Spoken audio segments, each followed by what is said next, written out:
1981년 12월 10일 일본 토치기현 아소군 구스우정. 사방이 어두컴컴한 새벽 4시 한 민가에 불길이 치솟습니다. 불길은 순식간에 번져 집을 태워버렸고 진화를 위해 출동한 소방관들에 의해 피해자들이 발견됩니다. 피해자는 3명. 아이였던 장남과 차남 그리고 그들의 어머니였습니다. 경찰은 처음에는 실수로 불이 난 것이라 생각했지만 부검 결과 여성의 사망 추정 시각은 오후 10시, 심지어 사인은 교살로 밝혀집니다. 일반적으로 이런 사건이 발생할 경우 가장 먼저 의심받는 것은 가족입니다. 경찰은 현장에 없던 남편을 수상하게 여겨 즉시 체포합니다. 체포되어 당시 상황을 진술한 남편의 주장은 이렇습니다. 사건 당일 애인과 헤어진 뒤 시내에서 놀다 우선 집으로 돌아갔습니다. 그리고 다시 집에서 나와 적당히 시간을 때우다 새벽에 다시 집으로 돌아왔죠. 그리고 현관을 여는 순간 불길이 폭발했습니다. 라는 증언이었습니다. 누가 봐도 수상한 증언이죠. 게다가 남편이 수상한 점은 이뿐만이 아니었습니다. 그는 보험 판매원 출신으로 아내에게는 생명보험을, 자택에는 화재보험을 든 상태였습니다.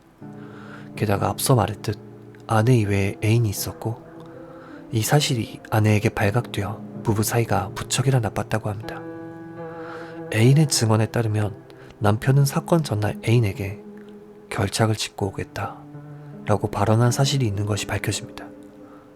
마지막으로 이 남성 23세 때 강간 사건을 일으켜 징역 4년의 전과가 있었습니다.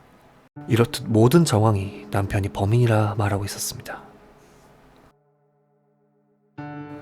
1심에서는 아내 살해 혐의에 대해 유죄가 판결되었으나 방화와 아이 2명에 대해서는 무죄로 판결났습니다. 결론적으로 징역 14년의 판결이었죠. 여기서 주목할 점은 방화에 대한 점이 무죄 판결났다는 것입니다. 그리고 2심. 2심 역시 방화에 대해서는 무죄 판결이 났고 아내 살해에 대한 혐의도 무죄 판결이 났습니다. 그 이유는 증거불충분. 판결이 났을 때 검찰 쪽 인원들은 어쩔 수 없다는 표정이었다고 합니다. 결국 검찰의 항소 없이 무죄가 확정됩니다. 일본 사법계의 증거는 2가지로 나뉩니다. 상황 증거와 직접 증거. 상황 증거란 범죄 사실을 간접적으로 추측하는 증거를 의미합니다. 흔히 간접 증거라고 이야기하죠. 증명의 대상이 된 사실을 간접적으로 증명한 증거를 말합니다. 예를 들어 범행 시각에 범행 현장 부근에서 목격된 정황이나 예상되는 범행 동기 등이 될 수 있겠죠. 그리고 직접 증거란 피고인에 의한 범죄 사실을 직접 증명하기 위해 사용되는 증거를 말합니다. 일반적으로 범행을 목격한 증인에 의한 증언이나 피해자의 진술, 범인의 자백 등을 말하죠.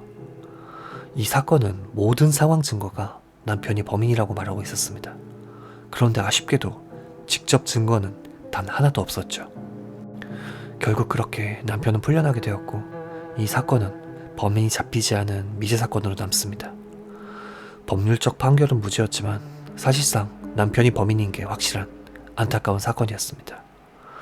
이번 사건 어떻게 보셨는지요? 끝으로 고인의 명복을 빌며 영상을 마칩니다. 규미사였습니다.